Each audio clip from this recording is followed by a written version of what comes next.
In Ecuador, new regulations came into effect around the cancellation of electronic documents. Invoices, withholding receipts, and complementary documents can now only be annulled online from the 10th of the following month or through credit notes if missed. Some cases, like invoices issued to final consumers or negotiated invoices, cannot be cancelled at all. These changes are designed to tighten tax control and ensure transparency. In Egypt, the tax authority announced the next wave of its B2C e-receipt mandate. Under Decision Number 281 of 2025, effective 15th of September 2025, additional taxpayers will now be required to issue e-receipts for all consumer transactions. This marks the 8th subphase of Stage 2 in Egypt's e-receipt rollout.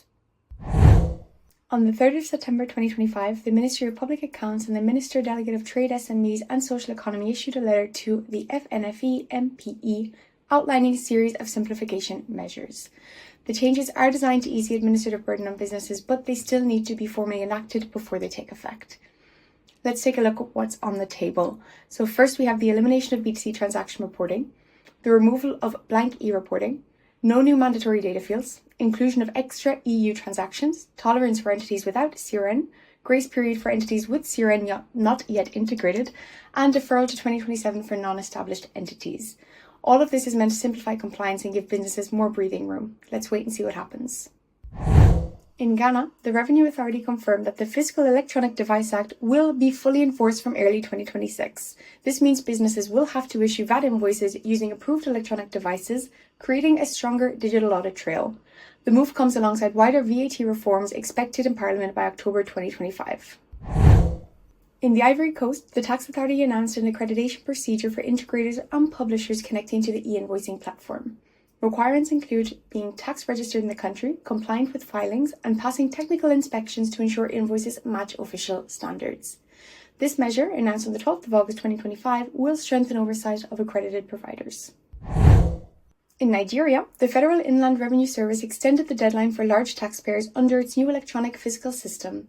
Originally set for August, the go-live is now postponed to the 1st of October 2025.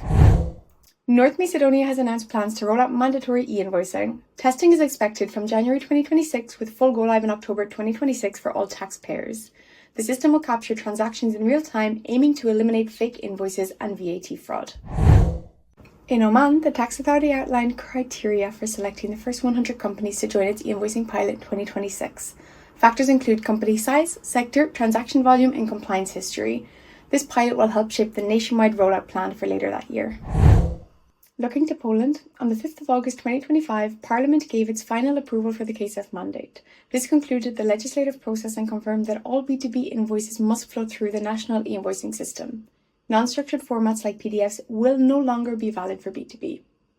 Then, on the 27th of August 2025, the Polish president signed a package of bills officially codifying the KSF 2.0 framework into the VAT code. Just 2 days later, on 29th of August 2025, the Ministry of Finance confirmed the detailed rollout timeline for KSF 2.0. To support businesses, the Ministry is also rolling out KSF Wednesdays. These are training sessions across Poland between September and December 2025, covering invoice issuance, certificate management, and using the free taxpayer tool.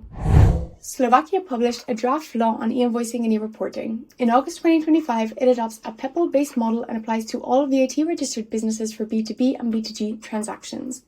If adopted, the timeline is as of 1st of January 2027 for domestic e-invoicing and reporting, and as of the 1st of July 2030 for cross-border transactions, as in line with EU VIDA.